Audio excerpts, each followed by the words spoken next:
मैं चाहता तो मैं बहुत कुछ बोल देता, लेकिन फिर क्या फ़र्क रह जाता मुझ में, क्या फ़र्क रह जाता। सर आप आरुषि मैम को ले आए। देखिए मैं आपको एक सच्चाई बताऊँ मेरे दोस्त, कि कोई टीचर किसी के लाने ना लाने से नहीं आता, और मैं आपको सच्चाई बताऊँ, मैं पढ़ा रहा हूँ, मुझे कोई भी जानकारी उस बारे में थी भी नहीं, ठीक है? अगर होती तब भी मैं बता ही देता, है ना? मैं बस ये कहूँगा कि मर्ज़ी है भई, हर कोई, हर टीचर की ये मर्ज़ी है, जिसको जहाँ अच्छा लगेगा वहाँ पढ़ाएगा, जिसको जहाँ रिस्पेक्ट मिलेगी, जहाँ उसकी चीज़ें होंगी, वहाँ पर वो काम करेगा, है ना? वहाँ पर वो काम करेगा। लेकिन ऐसा थोड़ी होता है, ऐसा थोड़ी होता है कि किसी को ज़बरदस्ती रख लिया जाए। अब आप खुद सोचो, जब मैं आया तो मेरे ऊपर बहुत सारे आरोप लगा दिए, मैं बिक गया, मैं गद्दार हूँ, है ना? बहुत सारे टीचर्स ने छोड़ा है, कुछ छोड़ चुके हैं, कुछ छोड़ रहे हैं, कुछ को ज़बरदस्ती रोक लिया क्योंकि उनके चेक उनके पास जमा है। एक बार जानने की कोशिश की उन लोगों ने जो यहाँ पर आकर कमेंट करके चले जाते हैं, आप बिक गए, कि ऐसा हो क्या रहा है, क्यों टीचर छोड़ रहे हैं?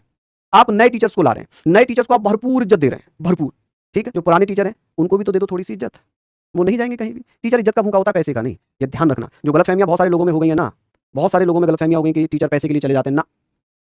भैया पैसा मिल रहा है और हर जगह मिल रहा है, अच्छा खासा, ओपन बोल रहा हूँ मैं, बहुत बहुत जगह मिलता है, बहुत बड़े-बड़े ऑफ़र आते हैं, लेकिन ज़रूरी नहीं है कि टीचर हर जगह जाएगा।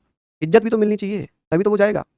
लेकिन पता नहीं क्यों लोग ये, और अच्छा लाइव आकर बोल जाते हैं कि हमने बनाया। अरे आप टीचर को नहीं बनाते, टीचर अपने आप बनता है, टीचर मेहनत करता है, आप एक माध्यम हैं, आप एक प्लेटफॉर्म प्रोवाइड करा रहे हैं, और आप फ्री में नहीं करा रहे, आप उसी टीचर से कई करोड़ रुपए कमाते हैं, ठीक है? मैं बहुत नहीं बोलता हूँ, मैं बहुत ना के बराबर, और मैंने बोला भी नहीं है, और मैं चाहूँगा तो मैं बहुत कुछ बोल जाऊँगा, लेकिन मैंने नहीं बोला कभी भी। मैंने हमेशा इज्जत दी है, मैंने हमेशा उन्हें बड़े भाई के रूप में देखा है, हमेशा उन्हें बड़े भाई के रूप में मान्यता दी है, बड़े भाई के रूप में उनके पैर छुए हैं। लेकिन मेरे खिलाफ उन्होंने इतना ज़हर, इतनी चीज़ें बोल दी, इसलिए मैंने कुछ नहीं बोला, कुछ नहीं बोला। मैं शांत हूँ, कोई बात नहीं, मैं अपना काम कर रहा हूँ। भई हो सकता है उनको नुकसान हुआ होगा, हो सकता है कुछ चीज़ें हुई होंगी जो उन्हें तब बुरा लग रहा है, लेकिन ये बात पहले कर ली जाती, जो आप करी जा रही हैं। आपने फिर वही गलती कल भी कर ली।